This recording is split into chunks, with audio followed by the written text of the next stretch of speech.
tenemos un título pues, que está muy en boga, ¿no? El desafío democrático, que es de lo que se habla hoy en día más, porque estamos como, a ver si cambio esto bien, en lo que se denomina un cambio. Todo eso. En un momento le preguntaron al Papa Francisco si vivíamos en una época de cambios, y dijo, no estamos en una época de cambio, estamos en un cambio de época. Luego, esta idea la iremos desarrollando y tiene bastante que ver con el tema de las tecnologías, que os habló en Rayón, y con otra serie de cambios que han venido produciéndose a lo largo del siglo XX. En los 75 se produce un cambio tecnológico fundamental, en los 70, que es el auge de la informática. La informática crea un cambio de lo que eran tecnologías más o menos musculares. Entonces la tecnología nos servía para nuestra capacidad de trabajo. Pero en el 75 con la informática empieza lo que llaman las tecnologías intelectivas, es decir, lo que aumentan es nuestra capacidad de pensar, de generar conocimiento, de manejar información. Y esto es lo que ha venido más o menos cambiando desde entonces, en muchas épocas. La primera época de los ordenadores, la época de Internet y las redes, y en estos momentos la época de la inteligencia artificial. Y esto lo iremos más o menos viendo.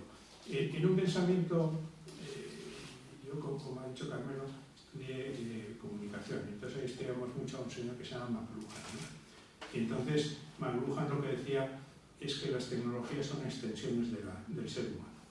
Es decir, la tecnología, el ser humano crea tecnología y esa tecnología a su vez modifica al ser humano, ¿no? Entonces lo que está alterando esto es nuestro concepto de mundo, nuestra forma de relacionarnos y nuestra forma de organizarnos. Cuando hablábamos del desafío democrático es porque la democracia, que es en sí misma la damos como, primero es minoritaria en el mundo, y siempre lo ha sido, no es la forma general de gobierno del mundo, y la democracia se construye día a día y es muy frágil. Este es un tema.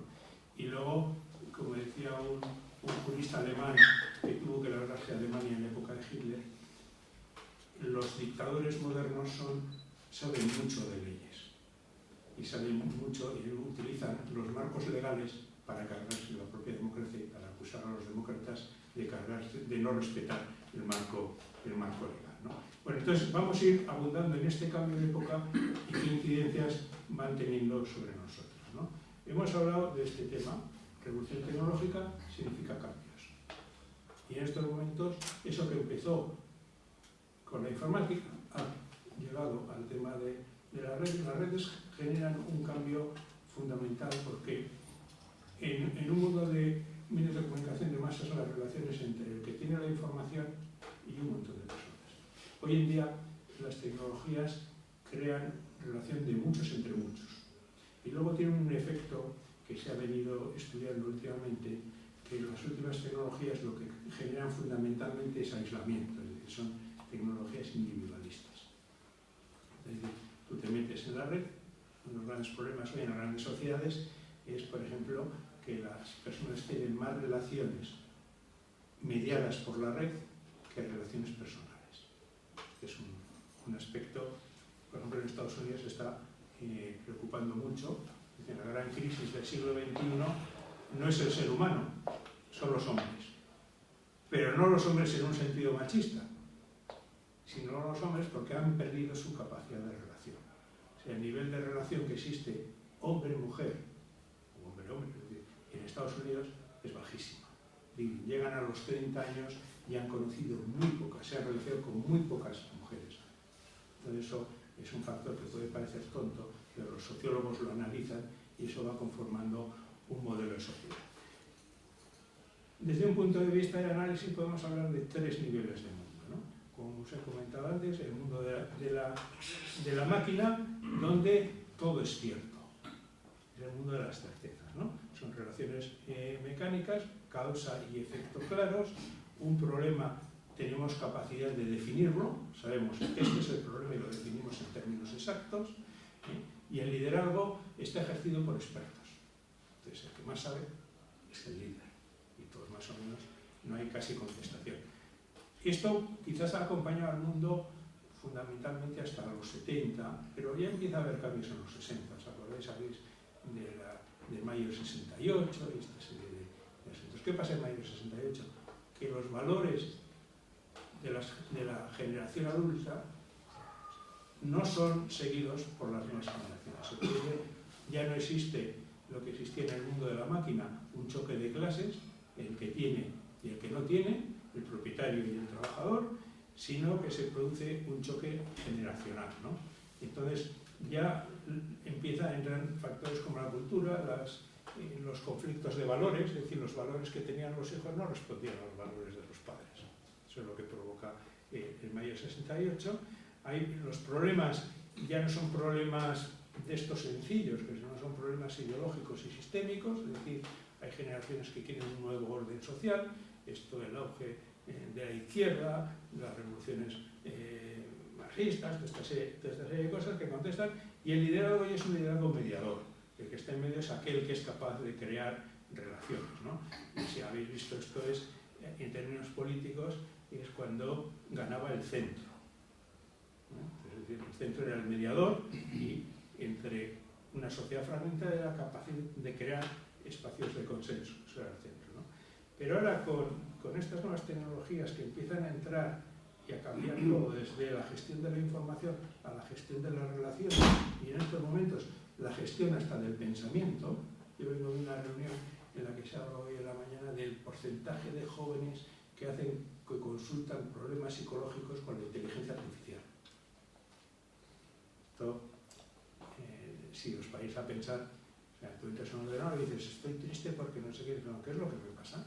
Y entonces se crea una relación hombre-máquina que te crees que al otro lado hay una persona que te entiende y que es empática, y en lo que en realidad tienes es un proceso de gestión del lenguaje que va dándote respuestas de acuerdo a una serie de patrones, ¿no? Pero no existe, entonces sustituyes una relación personal por una relación hombre-máquina, ¿no?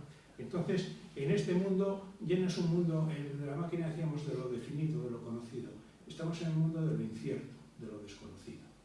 Y esto está provocando graves problemas, porque esto lo que genera es miedo. Entonces, cuando estamos hablando por qué la democracia, primero es que la democracia es frágil, los que intentan manipular quieren reducir la democracia a votar, y votar es una parte, es un proceso democrático. La democracia tiene un marco institucional, que hay, pues, los derechos, sabéis más, el tema constitucional, toda esta serie de cosas, los derechos de las personas, todo muy bien garantizado, pero no define tampoco el marco institucional una democracia. La democracia sobre todo es una cultura. Entonces, es una cultura en la que se asientan una serie de libertades, que son libertad de expresión, libertad de información, libertad de asociación, libertad de disentimiento, es decir, yo puedo decir que no y no pasa nada, y tolerancia. ¿Qué es lo que pasa? Que en esta viajar hacia lo desconocido, la democracia tiene dos grandes problemas: la inseguridad económica y el segundo es el miedo. Entonces, si veis cómo se empiezan a erosionar las grandes democracias, es porque de los niveles de liderazgo se utilizan las inseguridades para aprovechar o crear una demanda de lo que llaman líderes fuertes. Hay una encuesta que se hizo en Inglaterra y en Estados Unidos, y la mayoría de la población, ante el miedo de lo desconocido y de lo incierto, decía que hacía falta un líder fuerte. Y entonces esto da tipo de liderazgos, el que estáis viendo en Estados Unidos y el que tienen fundamentalmente en las autocracias, ¿no? Entonces vemos que hay tres factores importantes en este mundo de lo desconocido. Es decir, la incertidumbre también se gestiona. La incertidumbre existió siempre, lo que pasa es que es la que gobierna todo, y es que tenemos que educarnos en la capacidad de crear y recrear mundos. Esto tiene su parte, es decir, porque, por ejemplo, en China, si tú coartas la libertad de información, ya no vives, la realidad que vives es una realidad fabricada. Cuando se ha hablado tanto del mundo de la posverdad, que luego las fake news, noticias falsas, ha existido siempre que ha existido el hombre, porque nos encanta engañarnos uno al otro, y como decía un profesor mío, a nadie le gusta que le engañen, pero no le importa tanto ser parte de una mentira, si le beneficia, ¿no? Esto es un juego que hemos tenido en la historia de toda la humanidad, pero hoy en día el gran problema es que tú, por ejemplo en China, los ciudadanos viven una realidad creada por el gobierno. Y entonces tú vives dentro de una realidad, y nosotros también, nosotros vivimos en realidades más o menos creadas, ¿no? Entonces esa capacidad de querer recrear mundos es uno de los rasgos. El otro, los problemas ya no son sencillos, sino son problemas indefinidos e inestables. Es decir, hoy en día cuando empiezas a trabajar en un problema, empiezas a trabajar en una definición inicial de un problema que según vas trabajando vas conociéndolo. Pues en términos, los anglosajones dicen que ahora antes eran problemas domesticados y hoy en día son problemas perversos. Los problemas perversos, para su solución, no se pueden solucionar, y para solucionarlo lo que hace falta es un factor que se llama de cooperación. Y entonces vamos a pasar de un liderazgo en el cual más o menos jerárquico, en los que arriba se sitúan los más expertos, a un liderazgo que tiene que ser un liderazgo de conversación social. Es decir, las sociedades que progresan, que más progresan, y en eso sirve la democracia, son sociedades en las que verdaderamente hay una conversación social sobre los problemas que son relevantes y una capacidad, primero, de informarse sobre esos problemas con información fiable y de debatir sobre ellos. Es decir, la verdad no es posesión del líder, sino que la conversación social es la que permite el progreso social. Volveremos sobre estos conceptos, ¿no? Entonces, en el mundo académico somos muy dados a crear estas cosas de siglas, ¿no? Es decir, todo recogerlo. Antes era sobre una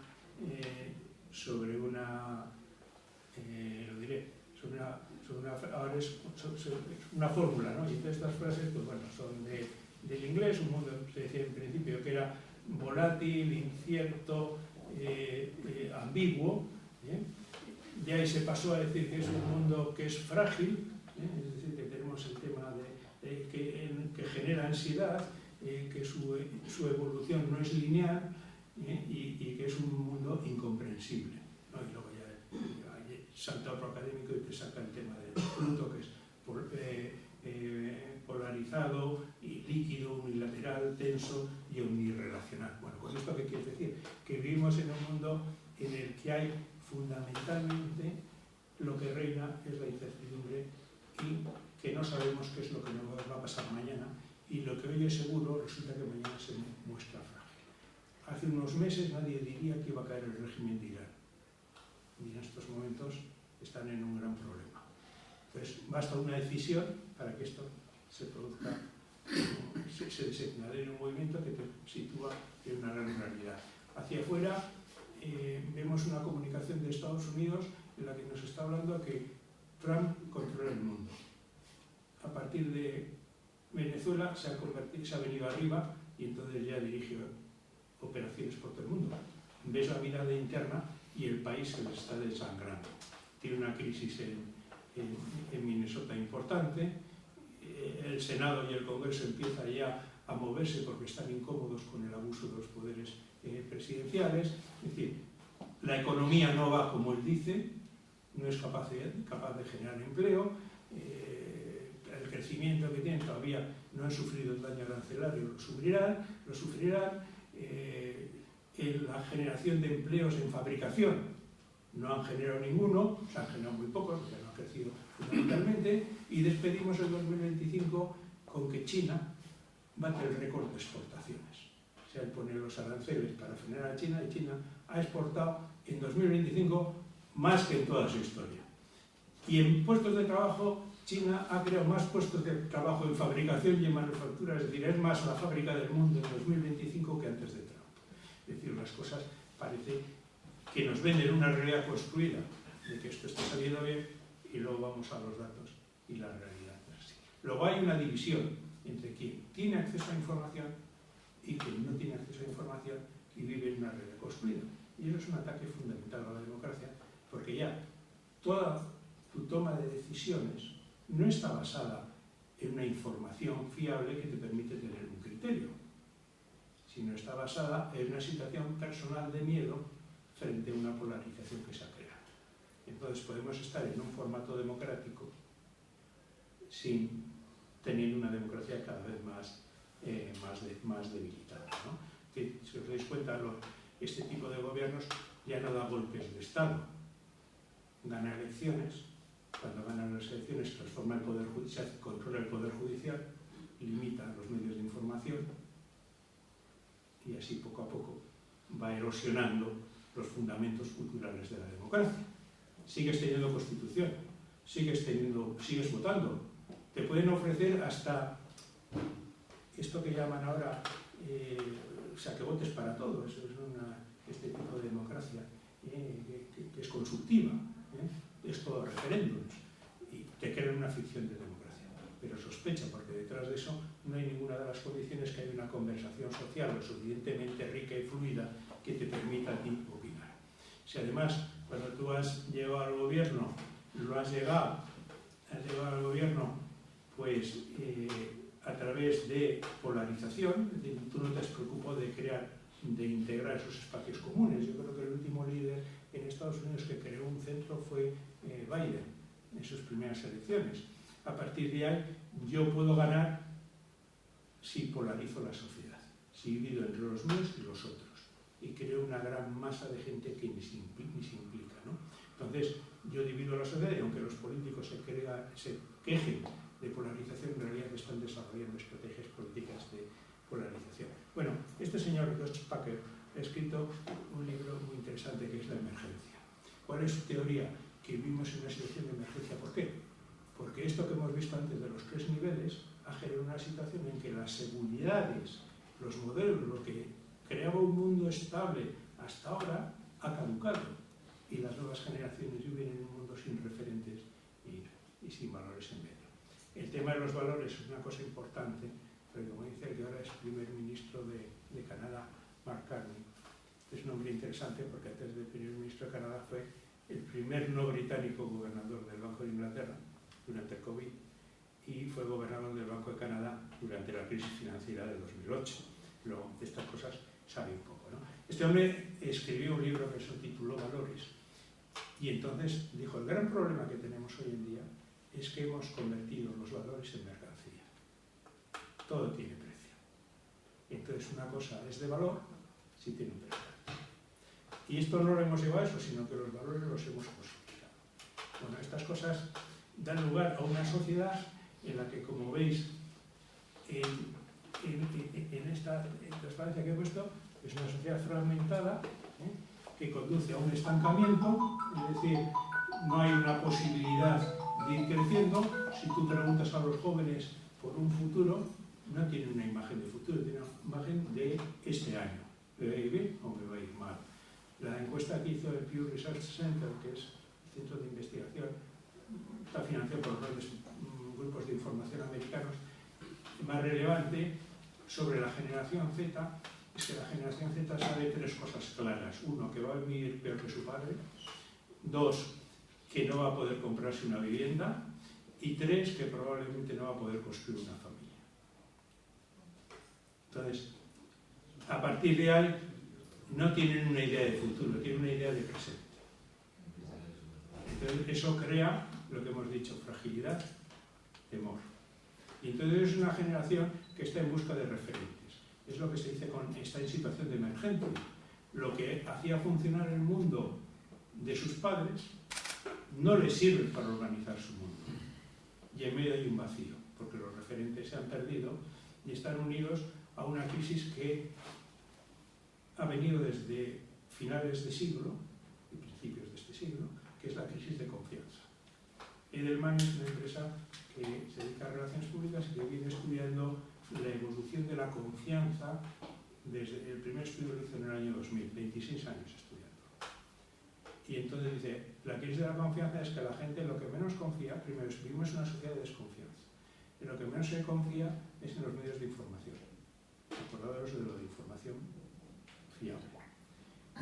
En lo segundo que menos se confía es en los gobiernos. No gobiernan para todos, gobiernan para ellos. Es el tema de la división entre el gobierno y yo, ciudadano. En lo tercero que desconfían, ya es una cosa curiosa, antes eran las grandes corporaciones, ahora es en las ONG. Y en lo que más confían, desconfiando, es en las grandes corporaciones que desde que vieron el estudio han invertido un montón de dinero en ganar confianza y mejorar su índice de confianza. Luego estamos viviendo en una sociedad en la que si tú hablas con alguien de una generación Z, no se cree nada. Entonces, hay una crisis, los valores son valores vaciados y solo creen en comportamientos. Y no hay un referente institucional que les valga. Esto es importante, sobre todo en el tema de los partidos políticos, ¿no? Entonces vimos un estancamiento. El estancamiento, como he visto, alimenta la desconfianza, y la desconfianza lo que favorece es el apoyo a la polarización, es decir, un bando u otro, yo tengo que tomar posición o me quedo al margen, me da exactamente igual, pero yo polarizo, y si analicéis los discursos políticos son todos de polarización. A mí no me importa el desarrollo social, me importa, la política se va poco a poco convirtiendo en un mecanismo de alcanzar el poder, y confío en mí que cuando alcance el poder lo haré bien. Luego vienen los escándalos y la gente pues dice, no, esto es un negocio más y no me interesa, ¿no? Y entonces, ¿qué es lo que hace? Que esto se crea el círculo vicioso, aumenta la fragmentación. Entonces vivimos en unas sociedades en las cuales ya lo que está en crisis en estos momentos, por un lado por un aspecto tecnológico, las tecnologías nos derivan hacia el individualismo, hacia el aislamiento, pero es que este ciclo también lo que nos lleva es que lo que está en crisis es el concepto de comunidad. En estos momentos dicen, hay algo que hay que invertir, pues que hay que invertir en formar comunidad, porque si no formas comunidad, pues esto más o menos se va fragmentando, y eso es uno de los instintos, de los objetivos de las autocracias, ¿no? Os he hablado de la generación Z. Hace poco publicaban en El País una entrevista a dos jóvenes, Ariane y Beñat. Beñat es un joven de Supelana, los dos viven en Madrid, que es algo bastante común en los jóvenes vascos recientes. Yo no creo que los mejores se vayan, yo creo que los mejores encuentran empleo y se quedan aquí, se van los que no encuentran empleo. Pero bueno, al margen de eso, estos chicos que venían de las redes sociales eran influencers. Han creado una librería en Madrid que les va muy bien. Y es una librería de un formato nuevo que junta el tema del book talk, con estas cosas que hablan los jóvenes, y con la venta de libros. Entonces, por internet les mandan, oye, búscame tales libros, tal, lo van a la tienda. Pero entonces ellos dicen una frase que es muy interesante y que refleja un poco lo que estamos viviendo. Dicen, veníamos de las redes, porque estos eran dos influencers con un nivel de seguidores altos, que es el colmo del individualismo. Así que queríamos tener algo más real. Entonces vivimos con un montón las nuevas generaciones y nosotros en cierta medida también, en el que nos está fallando el contacto humano, la comunidad, lo real. Y vivimos en un mundo individualista, en lo cual la sociedad fragmentado y polarizado, en la cual se alcanza el poder por sumar individualidades usando mecanismos de inseguridad y de miedo. Esta es un poco la situación en la que estamos. ¿Esto qué está generando? Pues dicen, hay una forma pesimista de que esto no tiene solución y hay una forma más optimista. Hay analistas que dicen, cuando hablamos de estas cosas, solo nos fijamos en Rusia, China, lo mal que va las cosas en Estados Unidos y no nos fijamos en las democracias que están funcionando bien. No hablamos de Australia y Nueva Zelanda, no hablamos de los países nórdicos, no hablamos de Canadá. Entonces, hay sociedades que una de sus prioridades es fortalecer su democracia. Y esta es una de las prioridades hoy en día en el mundo avanzado. Es decir, a la democracia no es algo connatural del ser humano. Es decir, nosotros no nacemos demócratas. Se llega a la democracia a través de un desarrollo social de siglos, de muchas crisis, guerras, de problemas, que dan lugar a la formulación de lo que es la democracia liberal actual, que es la que rige en Occidente. Luego, no es verdad que lo natural al hombre sea ser demócrata. No funciona, no es, muchas veces como dicen en las empresas, ¿no? Dicen, esto no es una democracia, aquí no, esto no es por votación, ¿no? Y algunos lo dicen en la familia, esto no es una democracia, yo soy tu padre, ya no vale, pero en una época se decía, ¿no? Entonces, esta nueva gobernanza que está surgiendo, que además va a lograr una cosa, y es que va a mejorar la capacidad de desarrollo social de cada nación y cada país. Está fundamentada en una serie de factores, que primero esa conversación social que decíamos. Es decir, una cosa, un vasco que le tocó transformar una institución muy complicada en un momento muy delicado, que fue Pedro Arrupe, que tuvo que sacar a los jesuitas de Trento y meterlos en el Vaticano. Segundo, eso es muy complicado, sobre todo cuando en Trento te iba tan bien como organización que estabas en lo máximo del poder y de la influencia. Entonces tienes que ir deshaciéndote de tus éxitos para poder abrazar un nuevo modelo, ¿no? Entonces, el factor fundamental de su transformación era la conversación y la integración del discrepante. Que ya al que discrepa no le tienes que matar, tienes que integrarle. Y entonces una organización es más eficiente, logra más sus objetivos. Una sociedad se desarrolla y progresa más si integra las discrepancias, las quejas, los puntos de vista diferenciados. Y eso lo que exige es democracia. Un segundo factor es la colaboración. Hemos hablado de esos problemas que decíamos que no se podían definir en sí mismos, había una definición inicial, según trabajabas en ello los ibas conociendo y te decían más o menos por dónde podías ir arreglando cosas y nunca ibas a llegar a solucionar el problema.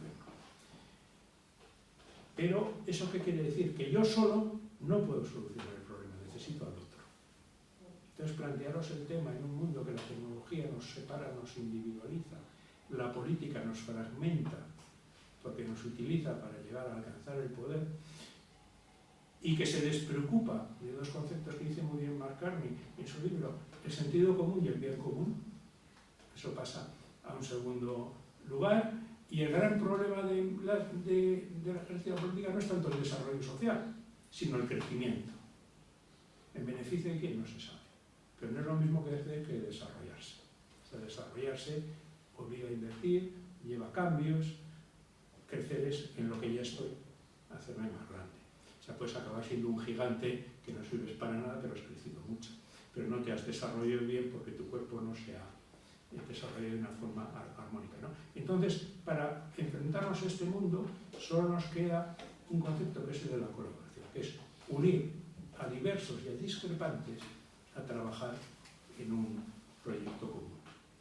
Esto, en el mundo académico se diferencia en tres niveles, ¿no? Que es el de la cooperación. Yo trabajo por tu objetivo a cambio de algo, pero el objetivo es tuyo. Yo tengo mis objetivos, yo coopero contigo, pero yo tengo mi proyecto.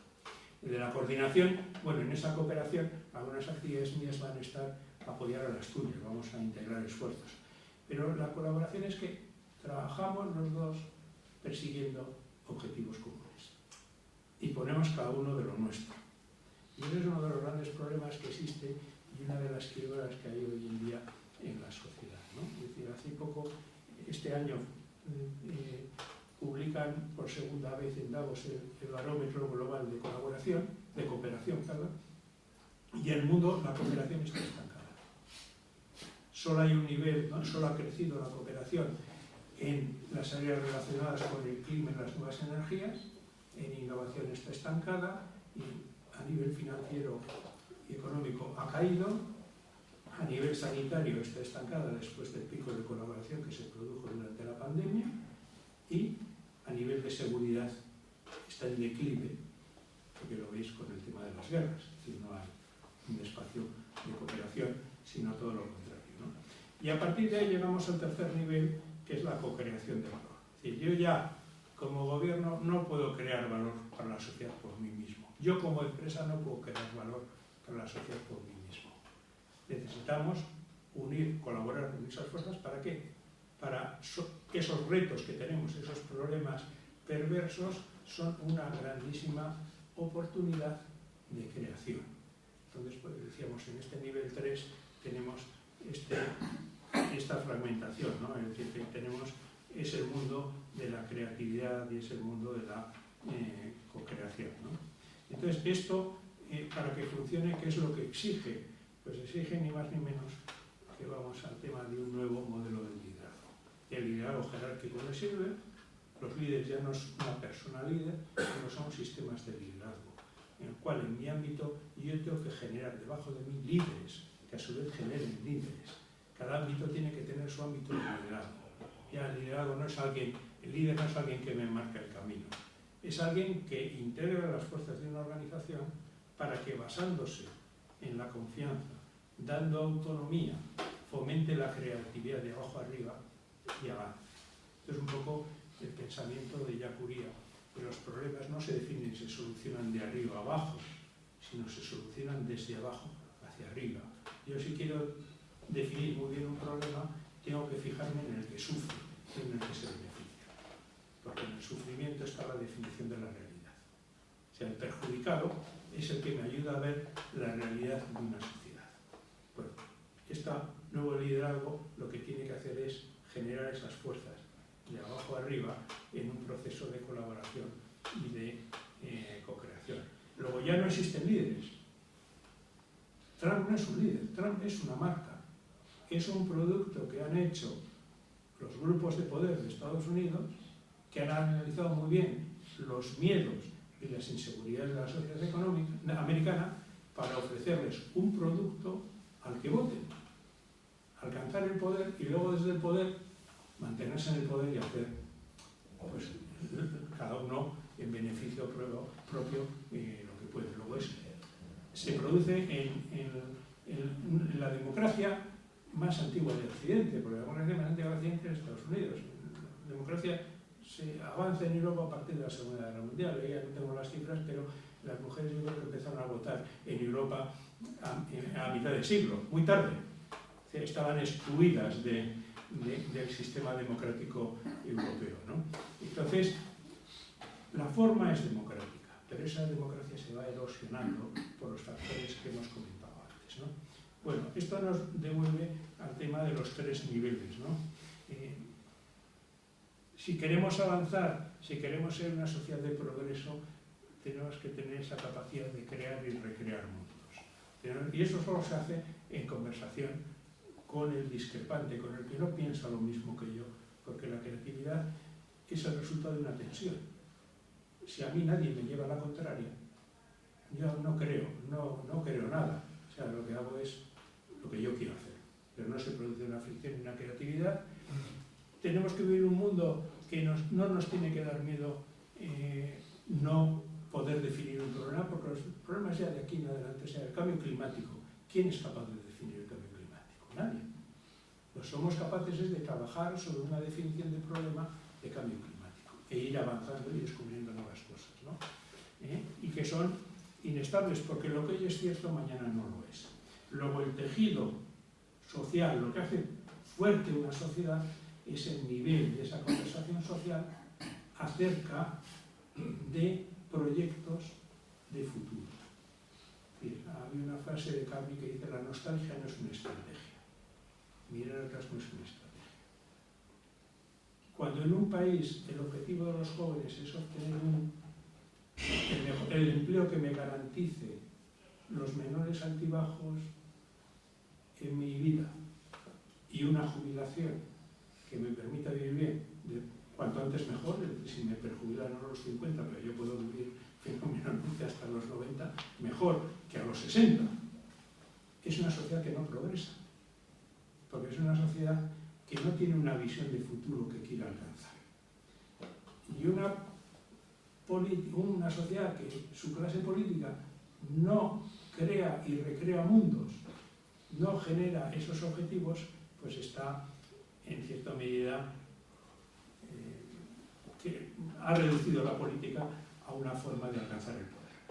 ¿Cómo se soluciona esto? Esto no es nada nuevo, esto lo dijo un tal John Garner, que fue el señor que empezó los estudios de liderazgo en Estados Unidos. En los 90 escribió un libro muy interesante sobre liderazgo que recogía toda su experiencia y decía: una sociedad se produce cuando tejemos juntos. Es decir, cuando entre todos, desde nuestras discrepancias, nos podemos hacer algo, crear un tejido social, nos proponemos avanzar, ¿no? Hay un tema importante, que es lo que quiebra el sentido de pertenencia. Si tú haces una encuesta en estos momentos a jóvenes, de a qué pertenecen, no pertenecen a nada. Pertenecen a su grupo de amigos, a nada más. Tendrán una cierta definición cultural, tal y cual, pero tienen un sentido de pertenencia totalmente muy debilitado. un sentido de pertenencia debilitado lo que te hace es comunidades muy débiles. Y al no existir comunidad no hay una capacidad de desarrollo y de progreso. Y luego existe el otro factor que es el valor del bien común, es decir, no confundir la creación de valor con que a mí me vaya bien, ¿no? Entonces lo que hay que recuperar es ese concepto de lo que se llama el bien público. Es decir, a mí esto me tocado estudiar últimamente, entonces el bien público es un agregado de bienes, ¿no? Es decir, si yo me vacuno es un bien privado, pero si logramos un efecto rebaño es un bien público. Si yo consigo un empleo es un bien privado, pero si aumento la tasa de empleabilidad es un bien público, el acceso al trabajo, ¿no? Entonces, tenemos que estar en sociedades que sepan lo que está roto, unirlo, crear espacios de convivencia y generar proyectos comunes que nos ayuden a avanzar. Bueno, entonces, esto nos lleva a esta frase que se le atribuyen a Lenin, ¿no? Lenin dicen que alcanzó el poder con una gran teoría, que era la de Marx, de cómo romper una sociedad basándose en la lucha de clases, pero no le dio ningún manual de instrucciones de cómo construir lo que venía después. Entonces su pregunta fue, ¿qué hacer? Bueno, ¿y ahora qué hago? Porque el manual me llevaba hasta aquí, la revolución. Pero una vez que he hecho la revolución, ¿qué puedo hacer, no? Entonces el gran problema es del qué hacer, y es donde hay que recuperar este concepto de la política que decía Hannah Arendt, ¿no? Y decía, ¿por qué existe la política? Porque somos distintos, porque tenemos intereses divergentes y porque tenemos que avanzar. Y solo podemos avanzar juntos. Pero la política lo que hace es tejer, crear las condiciones en las cuales se crea un consenso con discrepancias que nos dice hacia dónde debemos o podemos avanzar, ¿no? Y este es el mundo en el que estamos, ¿no? Entonces, respecto al qué hacer, hay dos conceptos que a mí me parece que resuenan mucho en el partido, que es que lo que tenemos que hacer es Euskadi, que no está hecho. Y lo que tenemos que hacer es democracia, que es débil, porque creemos que siempre hemos estado en democracia. Pero que yo ya tengo mis años, esto empezó más allá del 78. En el 75 se murió, en el 78 tuvimos una constitución, pero empezamos en un recorrido democrático que es muy débil, porque ¿cuántos años han pasado? No han pasado tantos, ¿no? 40 y algo, ¿no? Es decir, entonces, y no venimos de una sólida cultura democrática como país. Añorábamos, aspirábamos a una cultura democrática, pero no la hemos construido todavía. Luego, si queremos mantenernos y llevar adelante ese concepto de Euskadi, que no era un concepto de un gobierno, un concepto de garantizar la pervivencia de la cultura vasca y de autoorganizarnos los vascos de acuerdo con nuestros valores. Este es un concepto más o menos.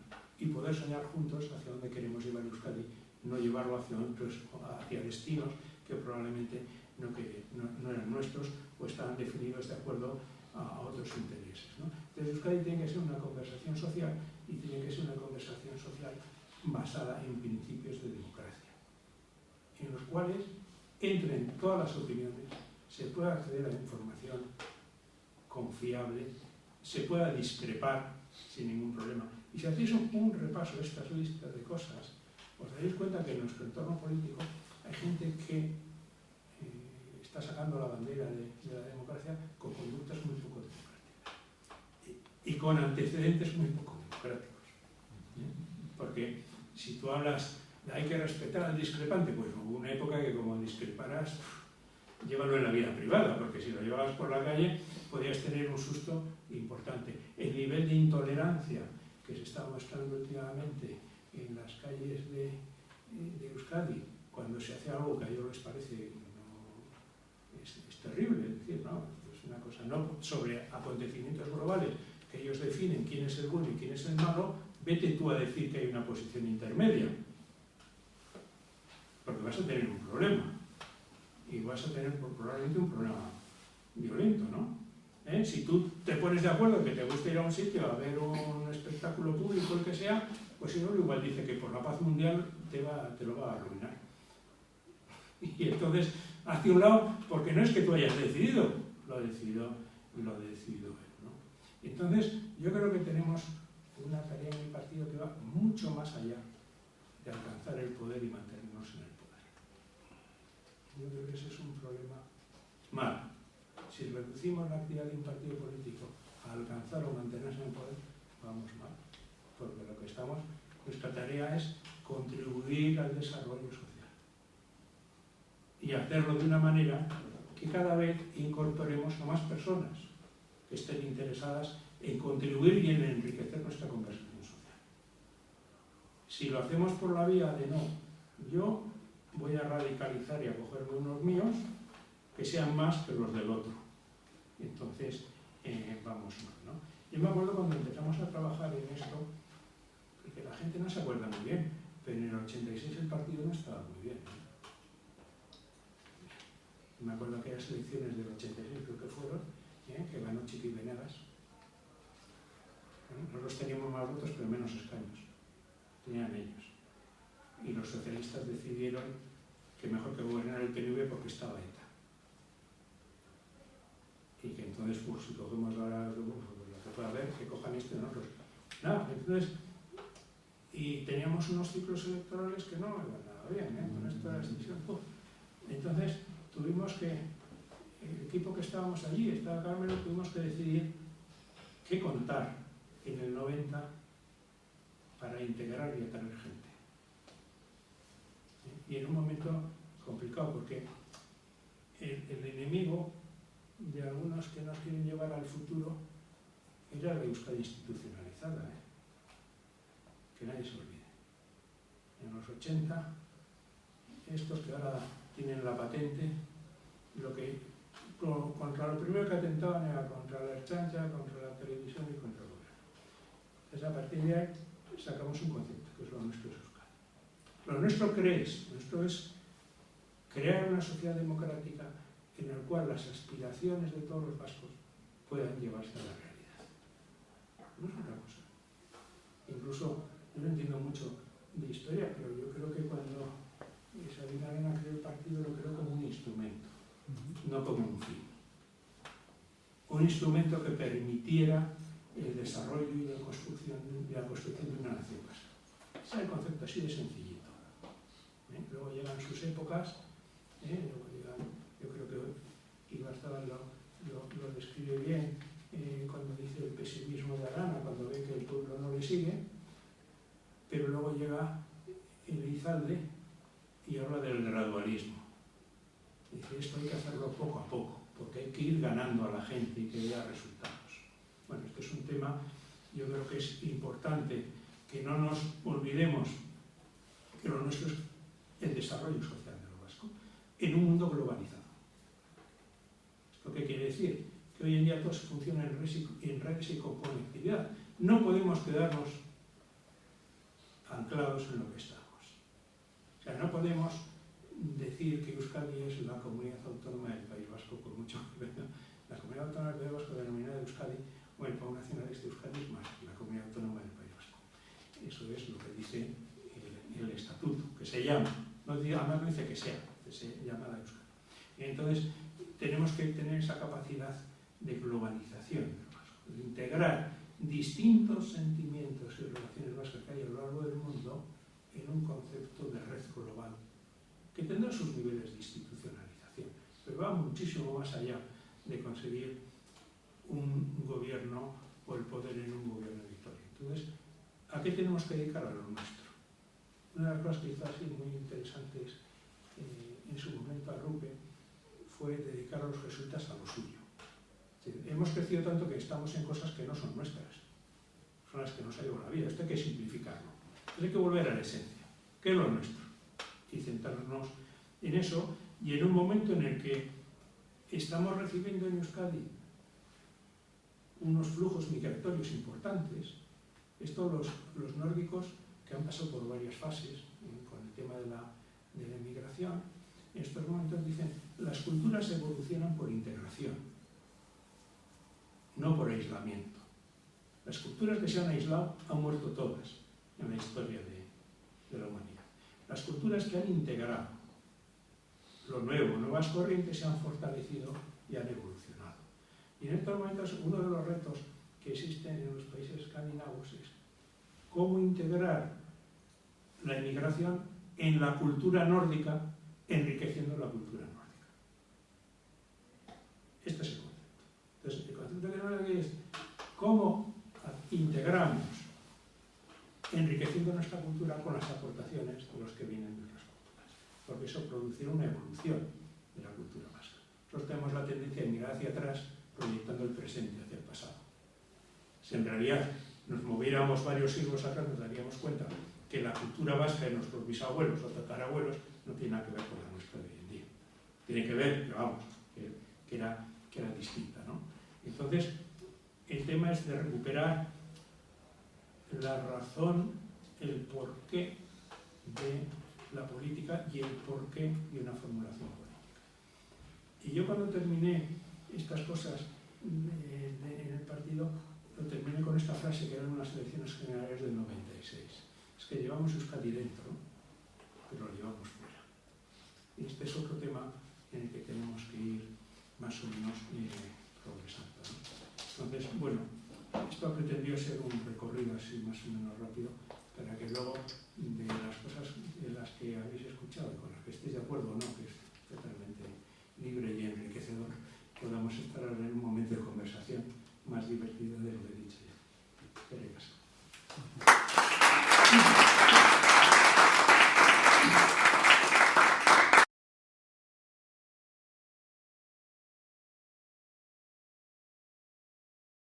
Yo creo que has tocado varios temas que son reales, pero o sea, la vida para nuestros hijos es mucho más compleja de lo que fue para nosotros. Y para nosotros es más compleja de lo que fue para nuestros padres. Según vamos avanzando socialmente. ¿Qué pasa con los jóvenes? Que su imagen de futuro, o sea, su memoria de futuro es esa. No quiere decir eso que no vayan a conseguirlo, pero su memoria de futuro es que ellos creen que no. Luego ya el sí o no, pues la vida te lleva por un lado por otro y las cosas hemos dicho que estamos en un mundo totalmente inestable y frágil. Esto puede cambiar, pero no hay un determinismo. Pero lo que pasa es que la actitud, si tú tienes metido generacionalmente el tema de que tu espacio de confianza es tu círculo, y más allá de tu círculo de referentes, no confías en nada porque te están contando mentiras por todos lados. O sea, por ejemplo, yo cuando veo a expertos hablar del gran daño que hacen las redes sociales, que lo harán, pero luego cuando hablo con jóvenes, te dicen, pero tú te crees que eso es entretenimiento, pero tú te crees eso, pero tú, es decir, que en realidad ellos, hay una parte que sí y otra parte que no. Y luego hay una gran división entre jóvenes, es decir, que son, no, o sea, este mundo se divide entre actores y sufrientes.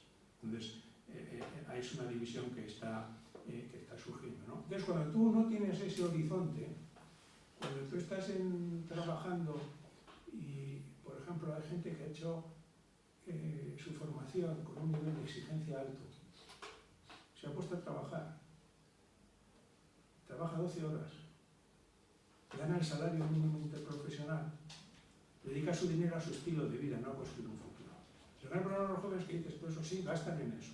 Pero es que el 100% de su renta lo dedican a su estilo de vida porque no creen que ahorrando les va a llevar a algún lado, o a algunos tampoco carecen, o sea, mantener su estilo de vida no les permite ahorrar.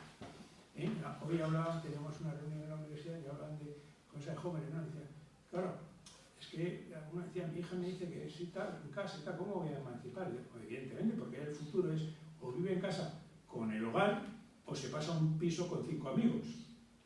Y la vida es menos confortable en un piso de 5 amigos que en una familia en la que te llevas razonablemente bien y que te respetan como adulto.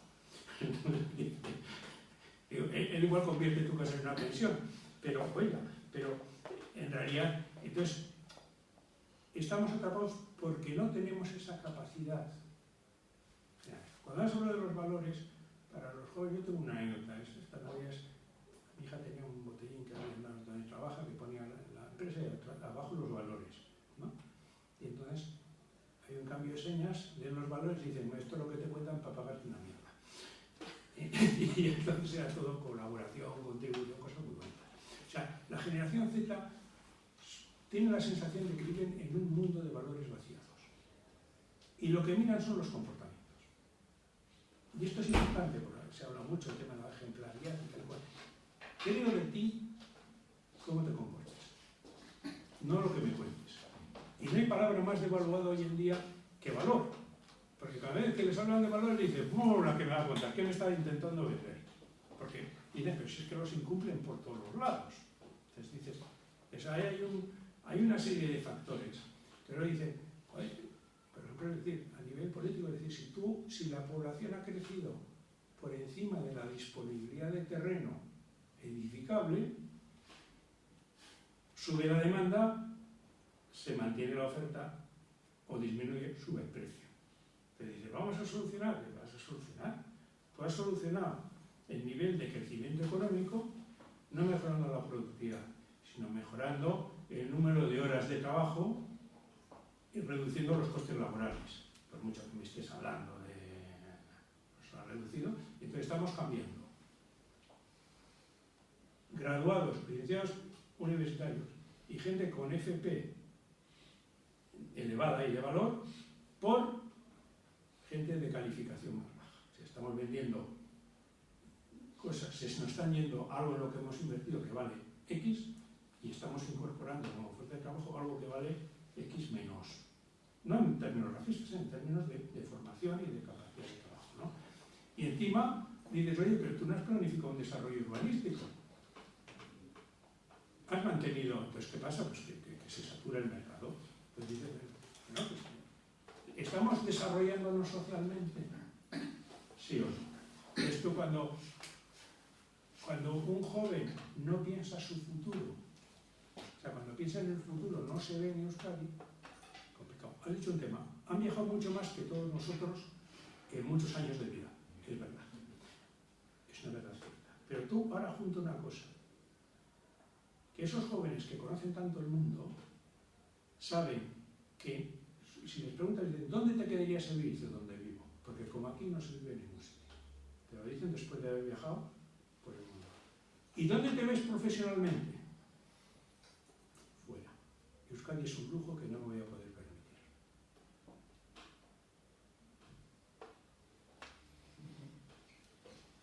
Entonces, claro, los que ya tenemos hecho más o menos hecho la vida, eso no lo vemos. Pero el tema de empatía es ponerte en ese joven que se ha esforzado, que ha logrado unos resultados, que no los ve compensados. Porque, hombre, los empresarios, hay que atraer talento, y el desgraciado paga el talento. O sea, ¿qué tío de talento te va a venir a trabajar aquí en las condiciones que los de aquí se van a trabajar fuera? O sea, no te contradigas. En las condiciones en las que tú estás obteniendo la rentabilidad, reduciendo los costes laborales, es imposible que atraigas talento porque van a tener una oferta mejor. O sea, me lo decía un argentino. Mira, yo la mejor oferta que tenía, que él está trabajando en Bilbao, no era en Bilbao, era en Dinamarca. Me ofrecía más dinero, tenía más renta disponible, tenía menos trámites burocráticos para obtener permisos de trabajo. Pero, dice, es que yo no aguanto ese clima. Entonces, por eso estoy en Bilbao. Pero si fuera por condiciones objetivas, me hubiera ido a Dinamarca. Entonces, ahí es donde tienes, pero es que no hay muchos que cambien calidad de vida. Bueno, para la calidad de vida es más importante el clima que todo lo que le daban ahí, pero me explico, ¿no? Entonces dices, hombre, yo creo que a los jóvenes, el gran problema que tenemos estos jóvenes que son muy individualistas, porque el mundo se termina en su grupo de amigos, no les preocupa más allá y de sus amigos son muy amigos. Y la gente dice, no, tienen muchos valores. Yo he conocido jóvenes que, yo no tenía tantos valores a su edad. Entonces dices, si nos estamos creando sin esa base, nos va mal.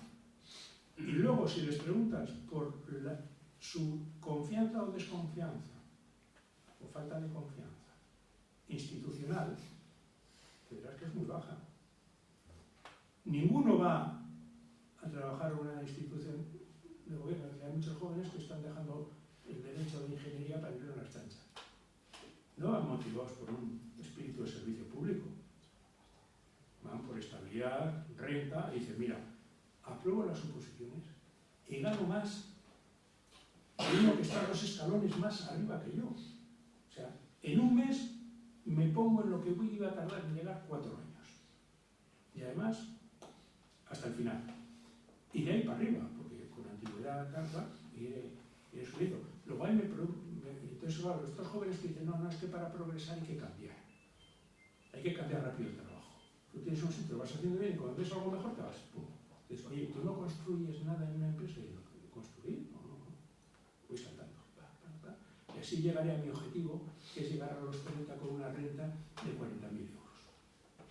Entonces, entre esos jóvenes, menores de 30, el que ha llegado a los 40.000 euros, menos de 30 años, es el rey. Entonces, pues claro, dices, sí, pero es que eso no es nuevo. Y uno de los problemas que tenemos en Euskadi es que la creación de empleo ha sido pública desde hace muchos años, no ha sido privada. Que la evolución de nuestras empresas, dice, no, sí es verdad, nosotros tenemos un grupo de empresas que son líderes globales en mercados de nicho, las tenemos, indudable. Pero esas empresas, sus inversiones, no las pueden hacer en Euskadi, las hacen donde les dicen sus clientes. Y dicen, inviérteme tanto en una planta en México, tanto en una planta en Chequia, tanto en una planta en no sé qué sitio, Estados Unidos. Van allí, invierten. Y ese dinero genera empleo allí. Y aquí tenemos la suerte de que mantiene las unidades de innovación y las plantas modelo. Pero su contribución a la creación de empleo en Euskadi es baja. Entonces, claro, eso es una realidad que tenemos que es una realidad clara. Entonces dices, hombre, tendremos que plantearnos una conversación social. Pero esto dice, ¿y esto es la culpa del político? Pues probablemente no. Tiene más que ver con el cambio de época que con la época de cambios. Estamos en una transición tan fuerte como la del, ¿os acordáis cuando cayeron los sectores pesados? 70, los 80 y tal y cual. Aquello fue una crisis brutal. Pero en estos momentos, en medio de una sensación de bienestar y de bien vivir, estamos sufriendo una crisis tan profunda como la de los años 80. Lo que pasa es que es de otras características, es distinta, pero como crisis es tan profunda. Luego cuando empecé a trabajar, uno de los sitios que estuve fue en el Grupo Favor y tuve la suerte de estar con Jesús Larrañaga, que era la élite uno de los fundadores. Ya hay otro líder. Fíjate, los líderes es muy difícil reconocerlos en tu generación, pero te tienes que inspirar en alguien que ha sido más cercano, ¿no? Y entonces, él me explicaba muchas cosas de Arizmendiarrieta. Pues Arizmendiarrieta, cuando llega a Mondragón, se encuentra en una situación terrible, porque el Mondragón de los 50, que es cuando llega él, no es el Mondragón ni de los 70 ni de los 80, había unos problemas de empleo importantes, todos dependían de Unión Cerrajera. Y entonces lo que hice, bueno, en vez de conformarme, voy a hacer un grupo de 5 jóvenes que no se parecen en nada el uno al otro. Porque yo le conocía a Larrañaga, le conocía a Ormaechea, le conocía a Gorroñogoitia, los otros no, pero a esos 3 les conocí. Y te digo que entre Larrañaga, Ormaechea y Gorroñogoitia no. Le veis y estás haciendo un equipo, bueno, pues hicieron un equipo porque discrepaban. Y cada uno aportaba una personalidad totalmente distinta, que era lo que enriquecía, ¿no? Y entonces creó un principio de acción. Y es que el trabajo no era explotación de unos por otros, sino que el trabajo, basado en la cooperación, era una forma de desarrollarte más como persona. Y infundió esto en estos jóvenes y empezaron a hacer. E hicieron como podían, porque no empezaron como cooperativa, empezaron como sociedad anónima. Luego tuvieron, hay otra historia que no contada. A mí me la contó Jesús, pero bueno, es para el momento. Entonces, fueron creando, en medio de la adversidad, apoyándose en lo que podían y creando. Y entonces, ¿qué es lo que hicieron? Tejieron juntos. Y en una situación de problema, crearon. Bueno, y el cura lo único que hizo fue alentarles. Que no se puso el buzo en ningún momento, ¿eh? Se dedicaba a su labor de coadjutor, ¿no? Se ponía, le contaban su historia y le decía los problemas por dónde van, ¿no? Y cuando le fueron, y tuvieron que hacer los estatutos y le preguntaron, ponemos aquí los valores, se dio ahora los valores, ¿no? Entonces no se decía así. Y dijo, no, si lo hacéis bien, si os comportáis, sobrevivirán. Y si si no os comportáis, desaparecerán, pero por escribirlos, comportaros, no escribirlos, ¿no? Entonces vivimos en una sociedad en la que nos comportamos de una manera y emboscamos nuestro comportamiento en unos valores que no practicamos. Entonces, eso es lo que genera en las nuevas generaciones un grandísimo escepticismo, y no me cuentes un proyecto porque no me lo creo. Y yo comprometerme con eso, no, yo me comprometo con obtener mi siguiente salto hacia los 40.000. Bueno, esto es uno de los problemas, y el problema es que si tú analizas análisis que hacen sociológicos en otras sociedades, un poco por delante, ¿no? Por ejemplo, en Estados Unidos la situación es más terrible. ¿Por qué? Pues lo que hemos dicho del factor de individualización y aislamiento de las nuevas tecnologías. Entonces, la única forma de solucionar es proponiendo proyectos, es construyendo comunidad. Y la labor de un partido político no es ganar elecciones, es construir comunidad. Sí. Solo no quiero ser pesado, pero una pregunta que antes me ha quedado, has puesto como clave el tema de la comunicación, y una pregunta, ¿cómo puede ser que nosotros llevemos gobernando los años que llevamos gobernando, y qué te parece que el ente público de comunicación que tenemos aquí pues tenga la visión que tiene? Bueno, yo creo que es, o sea, la gran suerte de la comunicación es que es una resultante. O sea, no hay un medio de comunicación que nos controle, y los grandes medios de comunicación son del siglo pasado. En estos momentos hay una gran transformación, y te podría decir que probablemente nos hemos desarrollado a pesar de. Pero también gracias a. Porque si tú coges, por ejemplo, en el tema de los programas que preocupan menos, bueno, pues te están reflejando una forma de nuevas dinámicas culturales y tal, que hay más o menos en los colectivos. El problema que tiene que ver es un problema de sindicalización, no tiene otro. Y cuando me dicen, que manda la izquierda Abertzale, coño, que manda la STV, la izquierda Abertzale, ahí mandan los sindicatos. Es decir, y entonces les ha dado por una tal, y si no le matan un follón a que está dentro y tal, entonces es un medio en el que dices, hombre, te puedes plantear, y para eso la queremos, sería peor que no la tuviéramos. Porque tú no tendrías un referente, y dices, en lo informativo, pues bueno, pues tendremos que padecerlo, pero tampoco tiene unas cuotas de audiencia tan grandes y tal y cual. Y el gran problema que tenemos, esto me lo dijo un conocido que sabe mucho de medios de comunicación. Me dijo, él es catalán, me dijo, tenéis un problema, los vascos, y es que no tenéis una estructura vuestra de medios de comunicación. Y eso os debilita. Pero a pesar de eso, yo me he seguido adelante porque vale más la conversación social que lo publicado. Entonces es más importante la opinión pública que la opinión publicada. A mí, de todo lo que ha dicho Rafa, hay un aspecto que me parece crucial. Es verdad que el proceso de individualización es evidente, ¿no? O sea, los ciudadanos consumen información, consumen grandes cantidades de información, e incluso consumen información basura, ¿no? Lo cual lleva a una dinámica de comportamiento también curiosa, ¿no? Es que, igual que reciben información automáticamente, ¿no? Inmediatamente quieren soluciones inmediatas, ¿no? Es digamos, un esquema mental que se reproduce luego en la vivencia urbana, ¿no? Me parece.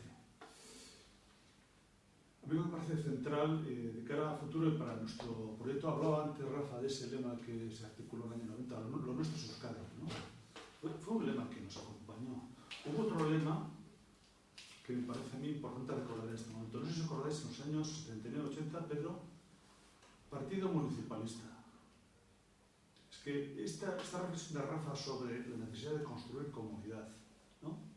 Precisamente para superar este individualismo exacerbado, ¿no? Esa ignorancia del otro, ese espacio público difuminado que no existe. Tenemos que volver a algo que era central en nuestro proyecto objetivo, que es crear comunidad a nivel de país y especialmente desde las comunidades locales, que es donde está la experimentación, la vida, en donde tú palpas la realidad a las personas, ¿no? Las ves, te relacionas con ellas. A mí eso me parece fundamental. Yo pondría un ejemplo.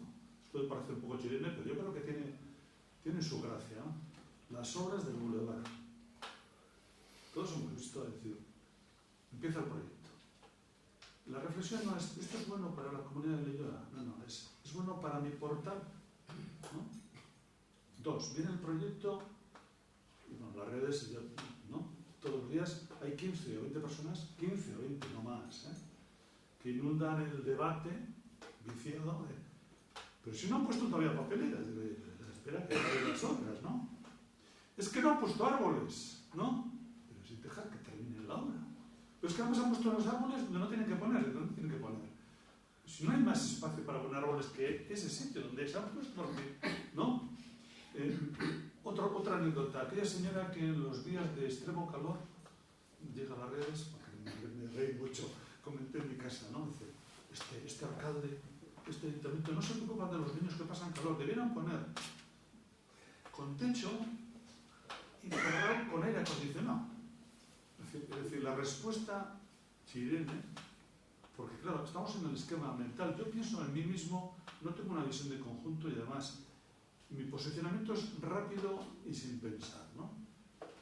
Esto es una realidad, tú lo estás viviendo especialmente como alcalde y los concejales, lo veis todos los días. Pero esto, aparte de constatarlo, ¿cuál es nuestra línea de trabajo? En mi opinión es crear comunidad, y desde lo local, especialmente desde lo local. Aquel lema de partido municipalista, que era una visión, digamos, institucional, ¿no? Y una vez en una reunión un poco importante hice una pregunta que a alguno le molestó, porque dije, ¿seguimos siendo un partido municipalista? Yo personalmente tengo dudas, porque se instala también un modelo institucional donde el que está arriba, que no está en ningún sitio, está arriba, dice que está arriba, es un arrogante y te dice lo que tienes que hacer tú, ¿no?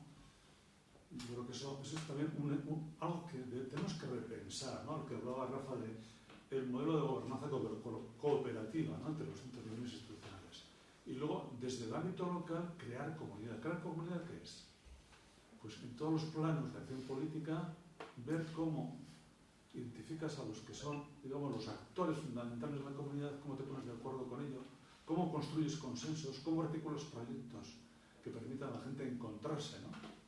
Que permita a la gente ganar en identidad de pueblo, ¿no? A mí me parece clave, por lo que ha dicho Rafa, y pensando no solamente la reflexión desde el análisis de lo que es hoy la sociedad, evidentemente, pero que nos podemos desgastar, diciendo, es que hoy está muy complicado, claro que está complicado. Pero bueno, ¿cómo podemos avanzar? En mi opinión, ese es un punto clave. Rafa, no sé si... Sí, mira, uno de los aspectos que a mí me ha tocado estos años más o menos profundizar es este tema que se llama los grandes retos, ¿no? El clima, la energía.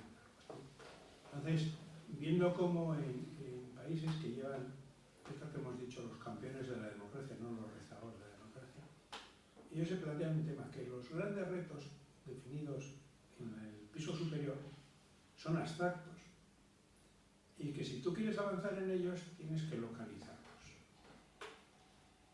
Entonces, uno de los grandes problemas es decir, ¿cómo puedo avanzar yo en tal? A través de la cooperación público-público, de la que ustedes hablan un poco. Es decir, hay temas que yo desde una atalaya de gobierno puedo ver, pero no puedo actuar sobre ellos, porque no tengo un lugar en el que actuar. Entonces, el tema es cómo desciendo eso al ámbito local, pero cuando se dice desciendo, nuestra cultura, yo no creo que sea nuestra cultura, pero nuestra práctica es un poco jerárquica. Es decir, esto de la sociedad en red y tal no se entiende muy bien. La sociedad en red quiere decir que hay nodos de acción y que para cada problema un nodo se activa y es más relevante que otro. No que hay capas superior, inferior y subordinación y tú me obedeces. Lo que ya ocurría que los problemas se construyen de abajo hacia arriba, se definen de abajo hacia arriba, no se definen de arriba hacia abajo, ¿no? Y entonces cuando vas viendo, ¿qué preocupaciones tienen para avanzar en los retos de esas áreas? Uno, ¿cómo los llevo al nivel de acción local? Dando autonomía, no imponiendo. Y luego, ese es el tema, ¿cómo comprometo al ciudadano? Porque a mí no me sirve nada poner reto el reciclaje. Si cada uno, primero, si no hay quien entienda dónde tiro tal cosa o la otra, y al final la gente dice, esto es un negocio, esto es lo que quieren, lo del amarillo es para que sea rentable al que lo recoge, porque esto de plástico no me dejan echarlo. No digo lo resto. Entonces, creas unas contradicciones tan grandes que dicen, oye, mira, esto como es un negocio, yo haré lo que me sea también mejor para mí. Entonces, ¿cómo comprometo al ciudadano para que el ciudadano, el tema de la transición verde, sea un reto suyo? Cuando tú tienes un reto en un municipio, en la actuación en barrio, tiene que ser algo que le llame al que vive en esto, ¿no? Entonces ese hacia abajo, porque tenemos que darnos cuenta de que lo que se ha fragmentado durante estos años, por esas individualizaciones tal y cual, es el sentimiento de pertenencia. Yo duermo en Leioa, pero pertenezco a Leioa. Y el sentimiento de comunidad. Entonces estamos dando por supuesto en nuestras acciones que estamos trabajando para una comunidad que igual no existe, porque se ha dispersado, se ha fragmentado. Y estamos trabajando con una gente que ya su sentimiento de pertenencia, vete a saber dónde está. Entonces, para ellos, residir en un sitio o en otro no es una relación de ciudadanía, sino es algo transitorio. Tú resides ahí, pero tú eres ciudadano de ahí. Pues claro, cuando se habla de todo esto, es decir, eso es lo que hay que ir más o menos hilando, hay que ir construyendo. Uno de los el éxito del nuevo alcalde de Nueva York tiene muchas cosas criticables, incluso dicen, bueno, es muy populista. Es que el populismo es dar una solución sencilla a algo muy difícil. En realidad luego coges el poder y no puedes darle la solución, no funciona porque él ha estimado, le has dicho que tú muy fácil lo vas a hacer tú, y este es bastante populista. Pero ¿cómo ha llegado? Llevando a su campaña las preocupaciones de la gente. Entonces, todo lo que ha hecho no ha hecho nada más que hablar de cosas que le resuenan a la gente. Lo ha hecho de forma populista, lo ha hecho llevando a un terreno que veremos si puede conseguir las soluciones. Probablemente le importa poco, porque le importaba es llegar. Tampoco tengo datos para juzgarle. Pero eso existe. Es decir, él ha trabajado sobre un problema que existe. Es decir, mira, esta es la ciudad, pero los ciudadanos están todos dispersos, con problemas individuales. Yo tengo que trabajar sobre algo que a ellos les junte, les dé un sentimiento de identificación, de pertenencia, y ahora veremos si con eso él va a construir comunidad o no. Pero los grandes retos hoy en día no están en construir, en hacer, están en construir, en unir una sociedad que se ha fragmentado en torno a esto, que es una palabra que a mí no me gusta usar, pero un sentido, un propósito, pero tampoco un propósito. Vamos aquí a ponernos como los del marketing que dicen, no, el propósito, oiga, que mire, que yo tomo el agua para quitar la sed, no me diga aquí que yo tengo que vivir esto porque el propósito es cambiar el planeta, no, que lo hago para... y no se confunda. Pero esos caros valores sí tenemos que lograr ese recuperar el sentido común y el hacer por el bien común, que son dos cosas que parecen muy sencillas, pero no son nada sencillas. Entonces luego, y eso le deja en evidencia al que viene con soluciones mágicas. Si verdaderamente hemos sido capaces de recomponer, el proceso no es de escucha, el proceso es de conversación. Si es verdad que una conversación empieza con una buena escucha, pero el proceso no es de escucha, el proceso es de conversación. Cortito, Lucho. Antes mencionabas que la sociedad cada vez es más individual, que hay poca comunicación y la gente pues prácticamente no se comunica personalmente, sino que a través de las máquinas y todo. Y aquí tengo un pensamiento que habla del consumismo, de lo que realmente trabajamos para conseguir cosas materiales. Y es de un expresidente que ya desgraciadamente nos dejó. Y dice, y nos olvidamos de vivir. Vendemos parte de nuestro tiempo y de nuestra vida para conseguir y comprar tangibles. Y luego gastamos mucha parte de nuestra vida para cuidar esos tangibles y nos olvidamos de vivir cuando la vida es el valor más hermoso. Primer pensamiento. Y el otro dice, Si no somos capaces como país de educar y formar a las generaciones que vienen, van a pertenecer al mundo de los irrelevantes, de los cuales no sirven ni para que los exploten. Este es el desafío más grande que tenemos como país. Ahí lo dejo. Pues sí, por ahí va, sí. Yo quería decir, cuando estabas diciendo que los populismos, perdón por no hacer, los populismos lo que hacen es recoger las inquietudes. Yo lo que veo en los partidos, pues le oigo a los líderes nacionales y a los líderes también de aquí, como no, que están, sí es verdad que en sus programas electorales están cogiendo cuáles son las necesidades de la ciudadanía, la vivienda, la sanidad, la seguridad, porque en el fondo es la primera necesidad que tenemos los ciudadanos, es la de sentirnos seguros, y por eso buscamos buscamos pues un empleo que nos permita hacer un proyecto de vida y demás. Pero yo creo que el problema luego está en que se construye un relato respecto a esas necesidades, y entonces está ahí, se construye un universo paralelo. Yo le escucho a la señora Ayuso, que es genial para estudiar cuál es su discurso, y utiliza una necesidad o una inquietud de los ciudadanos de disfrutar, de tomar la cervecita en la Plaza Mayor, de que uno elija al médico que le gusta, para hacer después una política determinada, ¿no?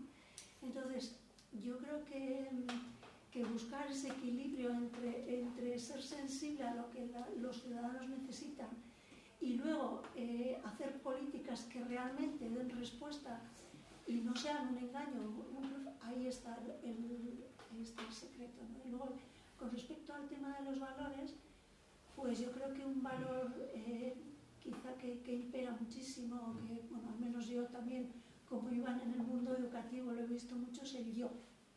Y hemos perdido un poco el siguiente valor, que es que el yo se construye en la relación con el otro, y hemos perdido ese sentido del yo y tú. O sea, no solamente soy yo, tenemos que ser en cooperación, tenemos que ser. Y entonces también es el siguiente gran reto que tenemos como sociedad, ¿no? Como salimos de esa burbuja del yo, entonces, como soy yo y es mi hijo, desconfío de la institución educativa, desconfío de la política, desconfío de... Pero, sin embargo, me creo lo que dice la influencer de no sé qué, pues porque tiene 1 millón de seguidores, y como tiene 1 millón, lo que dice es palabra de Dios.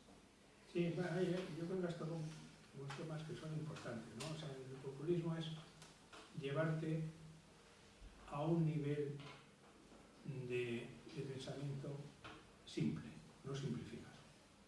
Entonces, es reducir lo complejo a eso. Todo el mundo tiene derecho a tomar cañas, no todo. Todo el mundo tiene derecho, cuando ya sabe que no es posible que todo el mundo pueda elegir su médico. O sea, pues está llevando una solución de una formulación sencilla, que eso es lo que está generando, son las dinámicas de desconfianza, y luego lo que genera también es que si tú ves los discursos políticos, dicen, mira, yo tengo 2 tareas como político. Una, puedo construir una mayoría electoral, mucho trabajo, o puedo romper el mercado y convertirlo en una pelea entre los míos y los de él. Y yo sí tengo una base, esto lo ves en las encuestas, base de fidelidad de voto. La mía es mayor que la de él, entonces ya es una confrontación entre los dos. Yo esta pelea que hubo por el partido, un señor que había llegado a Suárez y a no sé cuánto, ¿no? Entonces hacía unos esquemas que decía el bueno o el malo, el enemigo, o sea, este era un precursor de la polarización. Entonces todas las estrategias políticas era ponerte a ti en la posición del bueno y al otro en la posición del malo. Una simplificación. Entonces dices, claro, tú quieres construir una sociedad que avance, no la puedes construir sobre las bases de la señora Ayuso, que le importa todo tres pepinos, lo que le importa es dar, luego se meten 1000 charcos, pero viven con la caducidad de la noticia. Entonces, yo con que saque otra bomba después, me da lo mismo que haya metido la pata en esto. Entonces viven en una general en la opinión pública, bueno, en los que le escuchan, una situación de excitación permanente. Entonces, al otro lado tiene que haber alguien muy malo y tú tienes que ser... Entonces, Ayuso es igual que Sánchez. Tienen la misma estrategia de comunicación. Trump, Sánchez y Ayuso tienen los tres la misma estrategia de comunicación. Trump lo llama de una manera, Sánchez, para que él pueda mantenerse, tiene que venir el fascismo. Tranquilo, o sea, no tarda. O sea, tú has creado el monstruo antes de que exista, ¿no? Entonces dices, claro, cuando tú estás en un país en el que un sector que es clave y que tiene que ser muy competitivo, en el sentido positivo, está lleno de incompetentes, entonces dices, pues que tú estás dejando que la gente dice que les den pomada, porque además, venga quien venga, va a ser lo mismo, a mí que me afecta, es que es igual. Entonces, te empieza eso a fragmentarse. Además, tienes una estructura de medios de comunicación que está totalmente intervenida. Porque el que no recibe, para sobrevivir hoy en día en medio de comunicación, tiene que tener unos ingresos que no vienen ni de sus lectores. Pues dices, te van construyendo unas realidades que al final se rompe la sociedad entre una élite bien informada y con capacidad de influencia, que más o menos darse cuenta de la realidad, y un nivel que vive en una realidad fabricada, en varias. Porque tú tienes, hay gente que vive en la realidad que le ha hecho el gobierno en sus medios de comunicación. Hay gente que vive en la realidad que le ha hecho la oposición y sus medios de comunicación. Y entonces dices, pero en medio hay otra serie de realidades, ¿no? Entonces la ventaja de las comunidades pequeñas es que dependes mucho menos de todo eso. Porque tienes la capacidad de establecer una conversación social por la proximidad. Y entonces ahí entran de todos esos modelos que han empezado a explorar algunos, llaman la co-creación, la democracia colaborativa, lo que sea. Es decir, definimos el problema juntos, a través de procesos de conversación.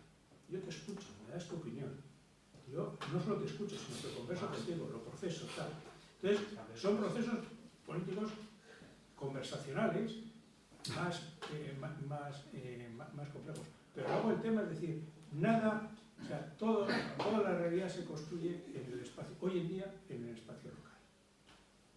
O sea, no puede haber política medioambiental que no haya aterrizado en un espacio local. Porque es que es una tontería. Es decir, no hay transición energética que se construya, de que estar construida en un espacio local. Y vas uno a uno y estás teniendo los mismos problemas. Entonces dices, hay un problema en el mundo de cooperación, sí, pero no solo de cooperación público-privada. Hay un problema en el mundo, o sea, cuando se está hablando en estos momentos, la gran evolución de la cooperación público-privada es que hoy en día tienen que alinearse los objetivos, que llaman ahora los politólogos misiones, con los objetivos del sector privado. ¿Tienen que coincidir? No, pero tienen que tener una especie de alineamiento y crear espacios de trabajo conjunto. Pero eso no se puede cerrar solo entre gobiernos y empresas. Eso tiene que llevar un nivel, bueno, los países que van avanzados en esto, que es del espacio del gobierno hacia el espacio municipal. Bueno, los nórdicos tienen un espacio que llaman ellos el Consejo Nórdico. ¿El Consejo Nórdico qué es? Es un lugar en el que se reúnen los ministros de todos los países nórdicos para hablar de problemas, de lo que hacen, de lo que no hacen, e inspirarse unos en otros y transmitir conocimiento. Entonces, hombre, nosotros en Euskadi, que es un poquito más pequeño que el conjunto de Escandinavia, hombre, si tú preguntas cuál es el nivel de intercambio, de conversación entre el gobierno, las diputaciones y los ayuntamientos, probablemente Hay mucho que aprender. Probablemente cuando hablan de cambio climático, el gobierno vasco ha hablado con algún ayuntamiento. Entonces, una encuesta sociológica que preguntas a la gente por cosas de las que no sabe, con lo cual está rifando la respuesta. Eso lo definió el presidente de Sony. Dijo, yo no puedo preguntar a la gente sobre una tecnología nueva porque no la conoce, me va a responder lo que le parece que aprueba el examen. Entonces, no puedo, tengo que buscar otras fórmulas, ¿no? Entonces, tendrás que ver, si quieres entrar en la realidad social, si quieres comprometer al ciudadano, tendrás que tener conversación, que no significa que todo el mundo tenga que hablar y que el que gobierna tenga que hacer lo que le dice todo el mundo, pues eso no es algo. Pero sí tienes que tener esos procesos de conversación en los que las realidades se vayan definiendo con la participación de todos, ¿no? Es decir, nadie colabora en un problema en cuya definición no ha participado. Si tú a alguien hoy en día le defines un problema, dirá, pues eso es el tuyo, pero el mío no, el mío es este otro. Entonces, tienes que buscar formas, ese tipo de fórmulas, ¿no? Entonces, como sociedad, pues deberíamos profundizar bastante más en eso. Y eso es la creación de lo que decía Hannah Arendt, la creación de un espacio político. O sea, yo estoy en ello y sé que hay un nivel de discrepancia alto. Porque cada uno mira y en una sociedad individualizada más. ¿Cuál es mi tarea como político? Crear centros de gravedad. Es decir, que no se vayan las fuerzas, porque si no hay un centro de gravedad, un cuerpo físico no avanza. Los cuerpos avanzan porque tienen un centro de gravedad, si no, serían fuerzas totalmente divergentes, no convergirían, no habría ese sentido de avance, ¿no? Entonces, la política lo que hace es crear un centro de gravedad en una sociedad que le permita actuar como un cuerpo social y avanzar. Y esto, si lo reduces a yo alcanzo el poder y como yo soy muy bueno, voy a darle a la gente, voy a solucionar sus problemas, como los problemas son de definición subjetiva, igual estás trabajando en una definición de problema que no es, o por lo menos que no coincide, y entonces estás creando, en vez de solucionando un problema, estás creando otro, y sobre todo, este aspecto que a mí me parece interesante es sentido de pertenencia, comunidad. Las dos cosas. Esto empezó en las empresas hace tiempo, que les preocupaba el sentido de pertenencia. Es decir, la gente trabaja aquí, pero está mirando con este ojo a dónde saltar. En una sociedad de conocimiento, para las empresas, eso quiere decir que lo que sabe se lo guarda para dárselo donde va, y no me lo cuenta a mí. Luego esto funciona menos. Mira, quizás está muy nerviosa, Ugaich, cortito. Bueno, voy a intentarlo, quiero hacer una reflexión un poco optimista, que igual luego me lleva a una un poco más pesimista, pero a ver. Creo que como partido ahora mismo tenemos bien identificado que el gran reto es el modelo de convivencia y que tenemos que liderar un modelo de convivencia válido para la gran mayoría social de Euskadi para los próximos 20 o 30 años.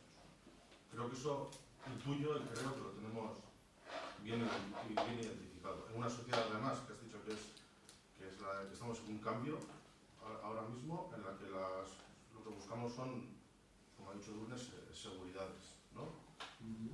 Y las democracias, precisamente, no son el modelo más eficaz en garantizar seguridades. Lo que me lleva a elevar la mirada y mirar hacia afuera.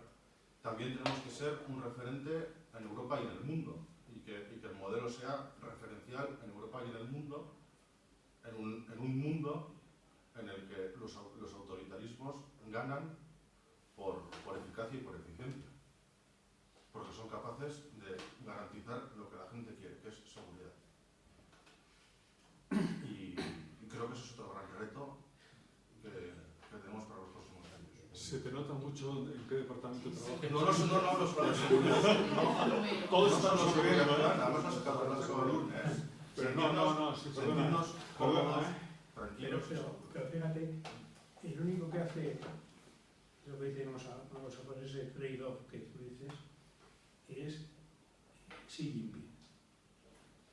Es el único que le dice al ciudadano: eso es la libertad, es una chorrada de los occidentes, el occidente no es nuestro, yo te voy a dar autopistas, sanidad, ¿tá? Y se lo da. Y carnet por puntos. Cuando llegues al 12 negativo, a la cárcel. Y tú ves la realidad que te defino yo. Es el único país del mundo que funciona. Todos los demás dan gato por libre. Es decir, te están diciendo te va a dar seguridad, tú me vas a dar seguridad.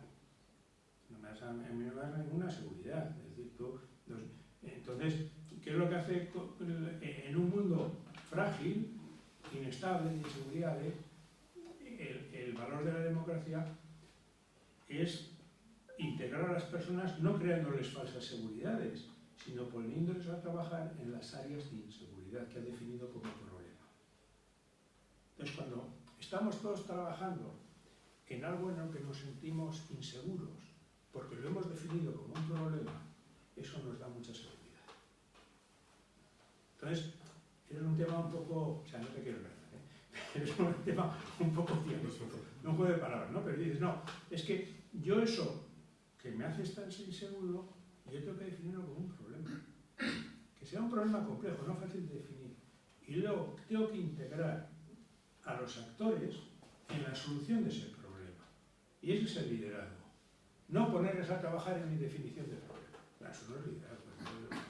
Entonces, claro, si lo que pasa es que hay una discrepancia entre los problemas en los que trabajas, o no los cuentas, y las inseguridades de la gente, estás abriendo un espacio. Esto lo analizó una sociólogo de izquierdas en Estados Unidos. Dice, yo me dedico como sociólogo a analizar los comportamientos de la gente con la que discrepo. Es su especialidad, no los que pensaban como ella. Entonces dijo, me preocupa analizar los votantes del partido de Trump en las zonas industriales. Bueno, estudio. Y ahí descubrió qué es lo que pasa con la mentalidad woke. No, es que el gobierno está decidiendo unos problemas que no son los de ciudadanos de ese estado. Porque había un señor que le había cerrado la fábrica, estaba en el paro mucho tiempo con problemas de... Y cuando iba al gobierno le decían, no, tu problema es secundario, el problema principal es el de los LGTBIQ. Yo decía, ¿cómo? Yo he perdido el empleo y el problema principal. Entonces, sobre eso, Trump y compañía analizaron muy bien que el Partido Demócrata está viviendo en una burbuja, es decir, en una definición de problemas que no respondía con los problemas de un gran número de ciudadanos. Hicieron una campaña electoral, ganaron. ¿Han solucionado algún problema de los ciudadanos? Ninguno. Y en estos momentos tiene un nivel de insatisfacción. El índice de insatisfacción de Trump en estos momentos es de 25. Es decir, la distancia entre los que le rechazan y los que le apoyan son 25 puntos. Ya, ha subido así, para arriba. ¿Por qué? Porque la gente ha dicho, oye, joder, vale, has echado todos estos. Y además, tú ves en los temas de discrepancia, uno de los mayores temas de discrepancia está en lo de la inmigración. Entonces dices, ¿qué pasa? Que es que la gente no le compra el relato de inmigración. Le compró el discurso electoral de que estos te están quitando el empleo. Ahora han dicho que narices, pero no está solucionando nada. Entonces, todo eso son... si tú no vas a un modelo como el chino, en el que el gobierno, bueno, el partido político controla el gobierno y controla todo, y crea una realidad en la que viven los ciudadanos, y encima lo que le prometen se lo entregan. Yo te he dicho que le voy a hacer esta ciudad, me voy a cargar la polución, se la carga. Te va a construir un tren que te va a poner en otro punto y lo tiene. Ahora, eso sí, tú me das tu libertad, ¿eh? Aquí... Entonces, eso es lo que está en estos momentos viviéndose en el mundo. Entonces dices, claro, es que yo de las inseguridades tengo que definirlas como problemas y trabajar en ellas. Entonces ya el ciudadano, si además lo hago logrando a él implicarle en el proceso, no responsabilizarle, sino sintiéndose escuchado. Entonces ya estoy definiendo lo que es, más o menos, estoy fortaleciendo la democracia. Y ese es el tema en el que la trampa de esto, es decir, no hay ningún dictador que llega al poder por golpe de Estado. Eso pasó en Latinoamérica.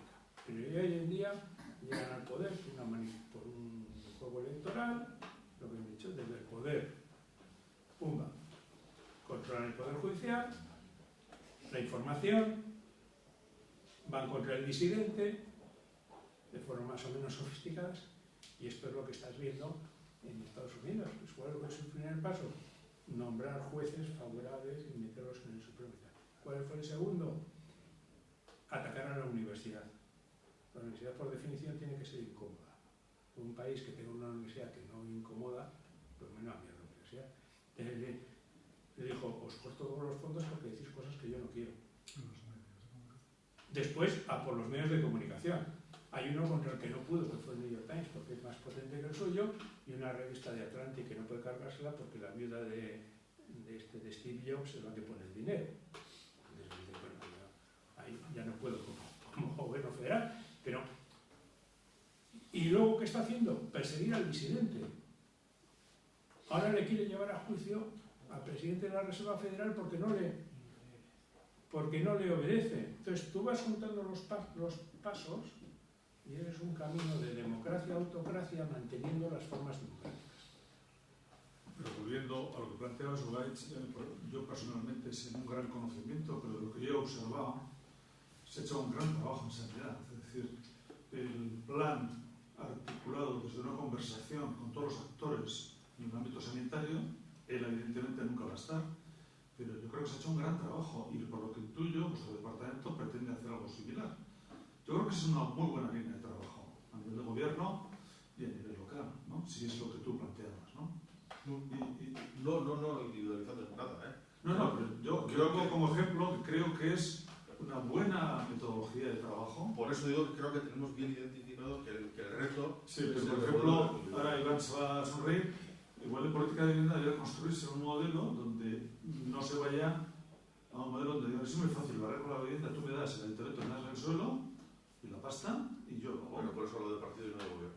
No, pero quiero decir que el modelo cooperativo requiere de la participación de todos los actores, no de que una autoridad superior define lo que hay que hacer y además te arroba la pasta, ¿no? Creo que es el caso, al menos en mi época lo fue y sigue siendo.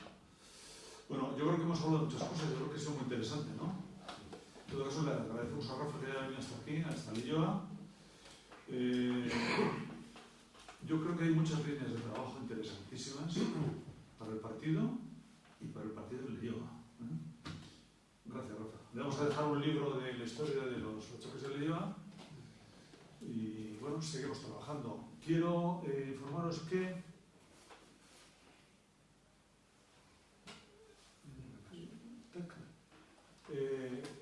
a la izquierda tenéis la conferencia, el cartel de la conferencia de Rafa Suso y la línea que hemos marcado desde Tere Verdes, Foro A, en el mes de febrero ya tenemos comprometida la presencia y participación de Nerea Melgosa, consejera del Gobierno Vasco, bajo el título sugerente de el desafío demográfico, un pantalón largo, el reto migratorio, que enlace con muchas reflexiones de Rafa, que forma parte del ámbito de trabajo directo de su departamento en el Gobierno Vasco, y será el día 19 de febrero, creo, ¿no? En todo caso, sabéis que tenéis un blog, los que podéis entrar en el blog donde aparecen las noticias, aparecen los carteles, hay todos los documentos que se presentan en el foro y los vídeos aparecen también para que paséis. ¿De acuerdo? Y escarre casco, seguimos, ¿vale?